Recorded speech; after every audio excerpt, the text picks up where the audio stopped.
சகோதரிகளே, கடந்த 3 வாரங்களாக தமிழகத்தில் நடக்கக்கூடிய நிகழ்வுகளை பார்த்தோமே ஆனால் இது தமிழகமா என்று யோசிக்கக்கூடிய வகையில் நடக்கக்கூடிய பிரச்சனைகள் பெருகி கொண்டே போகிறது.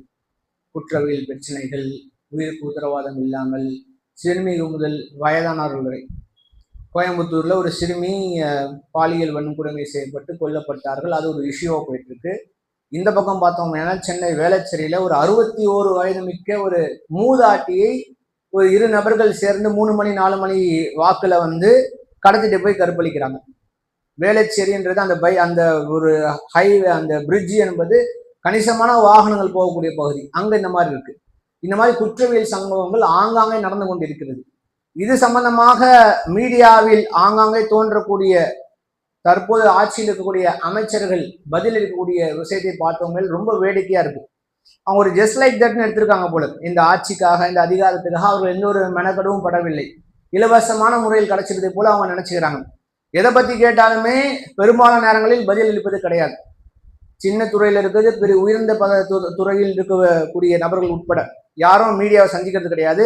அப்படி தப்பி தவறி மீடியா முன்னாடி வந்துட்டாங்கன்னா, ஏன்னா மீடியா பிரபலங்கள் ஒன்று இருக்குது. பல பேர்கள் இன்ஸ்டாகிராம் ரீல்ஸ் போட்டு தான் இருக்காங்க. இப்போ அவங்களுக்கு மீடியானா ரொம்ப பிடிக்கும் பேசிக்காவே. அதனால ஒரு பப்ளிசிட்டி அவங்க விரும்புறாங்க. அப்படி கேட்கும்போது எந்த ஒரு பதிலுமே ஒரு அறிவார்ந்த பதில் கிடையாது. பாதிக்கப்பட்ட மக்கள் எந்த அளவு கஷ்டப்படுவாங்க, அவங்கள ஒரு சமாதானப்படுத்தக்கூடிய வகையில கூட பதில் இருப்பது கிடையாது.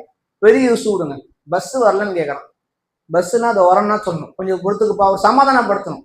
அவனுக்கு இந்த அடிக்க வேணா, நீ சாப்பிட்டு வந்திருக்கேன், நான் சாப்பிடாம வந்திருக்கேன், 10 மணி 10:30 மணி ராத்திரி, நான் ஊரு போய் சேருவேனா, பஸ் புக் பண்ணிருக்கேன்டா, 1000 ரூபா 2000 ரூபா கொடுத்து, பஸ் வருமானு கேட்கறான். நீ சாப்பிட்டு வந்திருக்கேன், நான் சாப்பிடாம வந்திருக்கிறேன் அப்படின்னு ஒருத்தர் பதில் சொல்றாருன்னா, நம்ம சாதாரண ஒரு மனிதனுக்கு ஒருத்தர் பதில் சொன்னாரு எந்த அளவுக்கு கோவம் வரும். ஒரு பொறுப்பு கொடுக்கப்பட்டிருக்கிறது, உச்சபட்ச பொறுப்பு. ஒரு துறைக்கு நீங்கள் தான் அதிகாரி, அமைச்சரா இருக்கிறீங்க. அந்த ஒரு ரெஸ்பான்சிபிலிட்டி, அந்த ஒரு பதவிக்காச்சும் நீங்க உங்களுக்கு ஓட்டு போட்ட மக்களுக்கு நீங்க மரியாதை செலுத்திருக்கலாம். ஒரு கண்ணியமான முறையில் அதை டீல் பண்ணிருக்கலாம். தம்பி நீங்க வெயிட் பண்ணுங்க, அவ்வளவு அதுதான் வந்திருக்கிறேன். இல்ல அவருக்கு எதுக்கு வேலை? அவர் 10:30 மணிக்கு பஸ் ஸ்டாப்புக்கு வரணும் அவசியமே கிடையாது. இஷ்யூ இருக்கு வந்திருக்கிறாரு. மீடியா இருக்குன்னா எப்படி பேசணும்? அந்த ஒரு டீசன்சி கூட, ஒரு டிசிப்ளின் கூட தெரியாம கிண்டல் அடிக்கக்கூடிய வகையில பேசினா பாக்குறவங்க என்ன நினைப்பாங்க? இது ரொம்ப ஒரு பெரிய பெரிய விஷயம் இருக்கு. அதை பத்தி பேசவே இல்லை. சமூக சீர்கேடுகள், கிரைம் இஷ்யூஸ் போயிட்டு கீழே கிழிக்கிறாங்க. அதை பத்தி நம்ம பேச வேண்டியது. சாதாரண ஒரு பஸ் மேட்ரு. வால்வோ பஸ் எப்படின்னா வால்வோ கிட்ட போய் கேளுன்றான். வால்வோ பஸ் கவர்மெண்ட் வாங்கினது கூட தெரியாம, ஒரு சாதாரண ஒரு அற்பமான விஷயத்தை கூட தெரியாத